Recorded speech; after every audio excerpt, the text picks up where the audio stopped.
And welcome back, everybody, to the Old Getbox Radio Show and Podcast. Glad you're listening. Glad you're with us and watching tonight on what should be an incredible college football weekend, all brought to you by our friends at Casa de Campo. I urge you to go to casadecampo.com. Check out all the pictures. They are breathtaking. Go to the events page.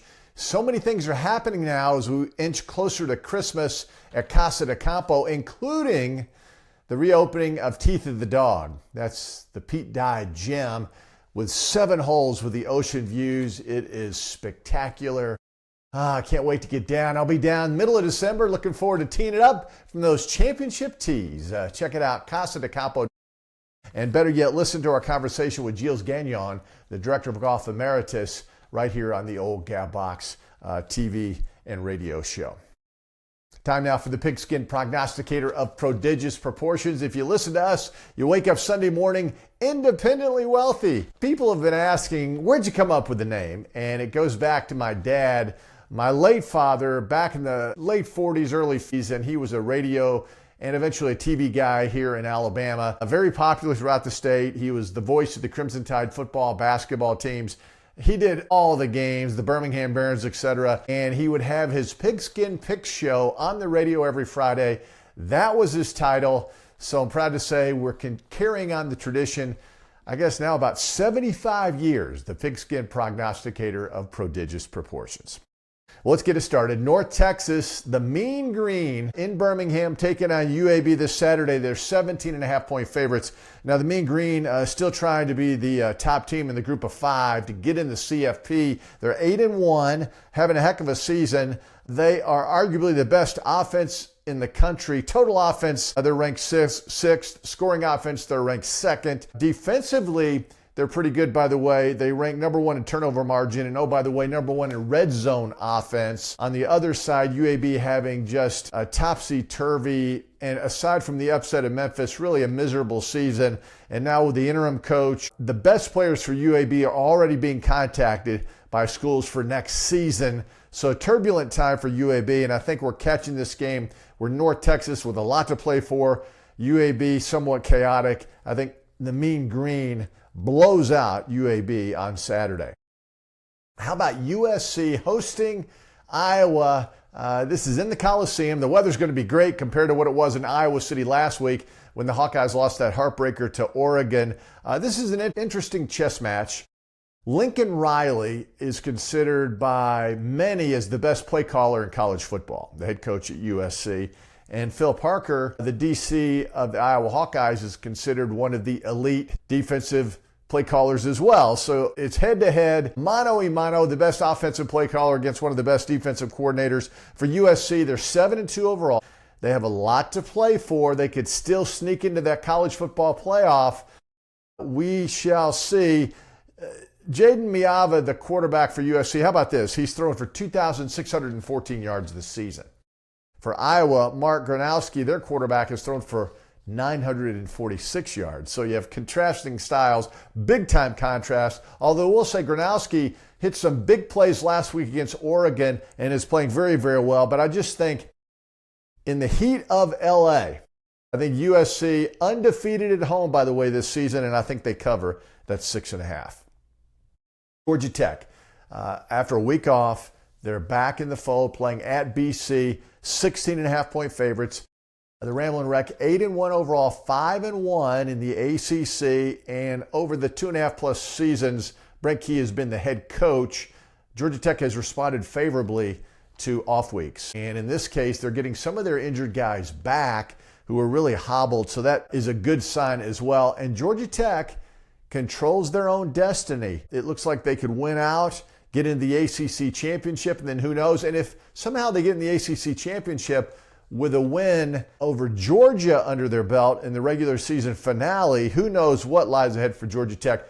BC having a miserable year, 1-9. They lost 9 in a row. Bill O'Brien got into it with a student reporter this week, and he told the student reporter he's too negative about the team. It's hard to be positive when you've lost 9 in a row, but I think Georgia Tech easily covers that 16.5 against Boston College. How about Ole Miss at home against Florida? Ole Miss a 13.5-point favorite a year ago. Jackson Dart and company losing Gainesville. That was a big loss for Ole Miss, and probably kept them out of the CFP. So obviously different season, whole different scenario, except for the fact Ole Miss has a lot to play for. Florida, kind of like what we talked about with UAB. It's a chaotic situation. They have a lot of good players. They're not going to a bowl game.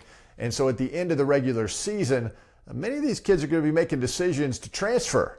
And that's never a good sign. And in fact, the Gators haven't even announced who the starting quarterback is on Saturday in Oxford. I just think you have a team going in a positive direction that has played great this season against a Gators team that is in total turmoil. Ole Miss covers.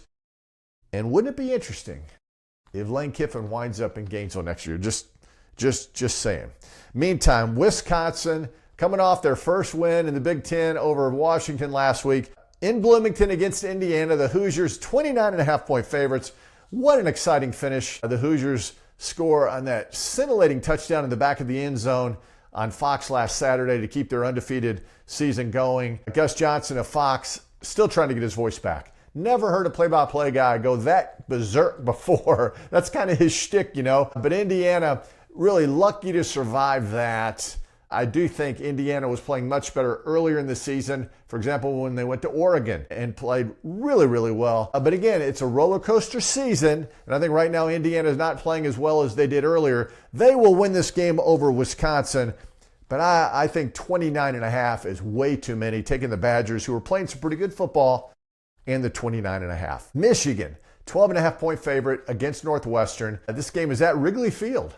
That is really cool. Northwestern will have a new stadium next year. They've been playing on a makeshift stadium that's really cool, close to Lake Michigan this season. It's small, but it's kind of cool. But this is even better, playing at Wrigley Field. They do that once a season. They configure the football field in there. And remember the Chicago Bears back in the day with Papa Bear Hallis and Gale Sayers and Dick Butkus and all the rest. They used to play at Wrigley Field. So it has hosted football before. This will be neat. Michigan, by the way, controls their own destiny. If they keep winning, they're 7-2. They play Ohio State looking for 5-0 over the Buckeyes. Look out for the Wolverines trying to put the hammer down and work their way in to the CFP. I think Michigan will cover against a game Northwestern team, but I think they'll cover the 12.5. Texas A&M at home against South Carolina. Against South Carolina, one of those SEC teams that is just struggling right now. Things haven't gone as anticipated at the beginning of the season. Mike Shula, the OC, was let go last week. So again, South Carolina having a disappointing year, and Texas A&M third in the country, undefeated. Some people think that their schedule is better than Ohio State's, better than Indiana, and thinks they ought to be ranked higher. With that said, and oh, by the way, they're favored by 19.5. With that said, A&M could make the SEC championship without playing Ole Miss, Alabama, Georgia, Oklahoma, and Vandy. Think about that now. A&M is steamrolling through what could be the greatest season they've ever had, and as they've navigated through the deep, murky waters of the Southeastern Conference, they've avoided the big sharks, Ole Miss, Bama, Georgia, OU, and Vandy. Now, they're likely to play one of them in the SEC championship, but as far as the regular season goes, very favorable conference schedule for the Aggies, who cover the 19.5 against South Carolina on Saturday. How about Notre Dame, 12.5-point favorite at Pittsburgh?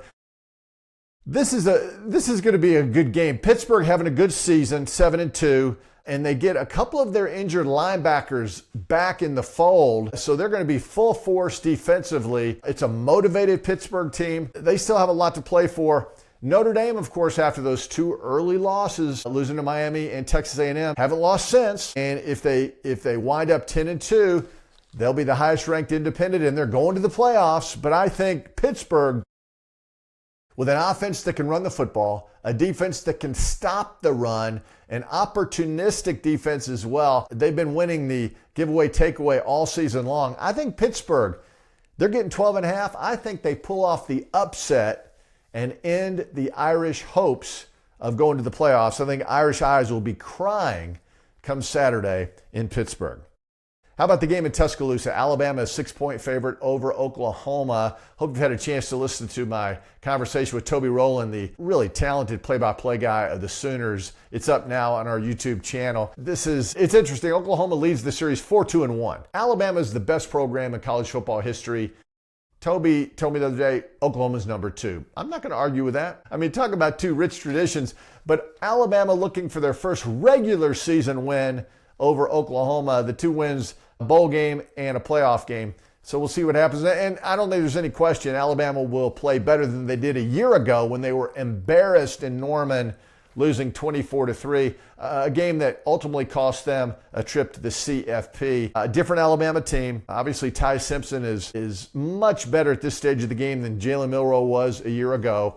Still can't run the football, but they're trying. But the wide receivers, the tight end, they're still an explosive offense. Oklahoma is a good football team. They won at Tennessee 2 weeks ago. I don't think they're a great offensive team by any stretch of the imagination. They do have a great kicker. They'll have the Lou Groza Award winner, a young guy who wears those crazy cutoff shorts. He's hit 18 in a row. He hit 4 against Tennessee, including 2 at 55 yards. So if it's close going to the final minutes of this game, Oklahoma down by 1 or 2, they got the kicker who's going to kick it through. So Alabama needs to have a lead towards the end of the game, and I think they will because of Bryant-Denny Stadium and the raucous atmosphere. It is a huge home field advantage. In fact, I would say it's clearly worth a touchdown. Again, the spread is 6. I think the mere fact it's in Tuscaloosa, it's going to be a beautiful day. I think Alabama rebounds offensively from kind of a down game against LSU, and I think Alabama bounces back, even though they haven't lost yet, but I think they bounce back in an impressive way. They cover that 6 against Oklahoma. Number 1 team in the country, Ohio State at home against UCLA, favored by 32.5, which is a ton of points. And remember when UCLA upset Penn State, ultimately cost James Franklin his job, but since they caught Penn State napping after Penn State loses to Oregon at home, and then they go out there. Once they caught them napping, UCLA has come down to earth. And again, UCLA, like a lot of these other teams with interim coaches and changes looming, I think they kind of exhausted whatever excitement they had earlier this season. And Ohio State is just, they're humming along. They really, really are. They've avoided big injuries, especially along the defensive and offensive fronts. The quarterback is getting better every week. A lot of weapons offensively. Best defense in the country. Ohio State covers that 32.5 against UCLA, and I feel pretty confident in saying that. And finally, the game in Athens, Georgia favored by 6 against the Texas Longhorns. And of course, Texas, you beat Georgia, you beat Texas A&M at the end of the season.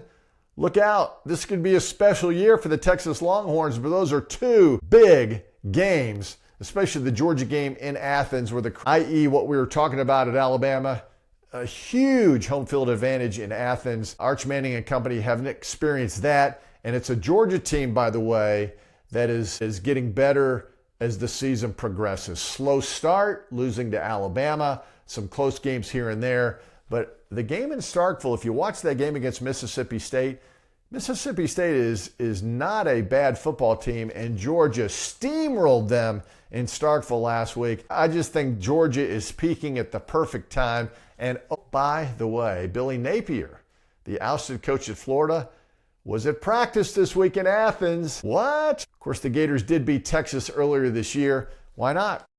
Let's use Billy as a consultant. And of course, he and Kirby worked together with Coach Saban and the Alabama staff many years ago, so they're friends. But I thought that was an interesting scenario. I think Georgia covers against the Texas Longhorns and ends the Texas hopes of going to the CFP. That's the way we see it. The Pigskin Prognosticator of Prodigious Proportions. We'll see you next week, everybody. And thanks for listening and watching the Old Gab Box radio show and podcast.